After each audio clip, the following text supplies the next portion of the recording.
How to make a pizza on every grill. Today we are testing really special machine, Napoleon Charcoal 605 Pro or something like this. Really awesome, huge grill. Let's see how to make a pizza on this grill.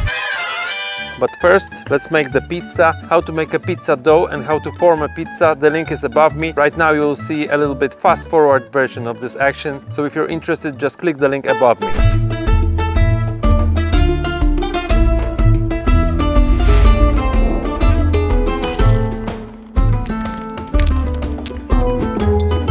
Let's see how I prepared this huge beast. Take a look at that. There's a charcoal on left and on the right. I split it into separate baskets, and in the middle is just a little bit, just to make the stone a little bit warm. But most of the charcoal is on the sides to give the huge impact of the heat to make the pizza more brown and caramelized. But that's, oh, it's so hot in here. That's not all. Take a look at this additional basket on the side. It's usually for the rotisserie, but this time we're going to use it for pizza, just to make it a little bit more brown from the top. It's completely hot. Let's see how it works for the pizza.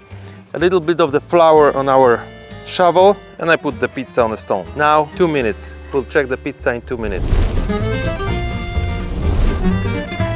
So here it is, a pizza made on Napoleon Charcoal 605 Pro something. Looks quite amazing. We actually lost a little bit of temperature at the end of the cooking because it was 315 Celsius at the beginning and now it's 260, 270. That's the charcoal grill. You can lose temperature quite fast. You have to be fast. Don't focus on, making nice shots with tomato sauce or mozzarella. Just make a pizza. But anyway, this pizza looks really nice. You can see the brownish mozzarella. I know Italians will hate me for that because they always say that mozzarella is supposed to be white and creamy, but I like American style pizza, and this is what I really like on New York pizza, brownish mozzarella. So for me this pizza is quite amazing. Check out the next episodes and I'll see you next time.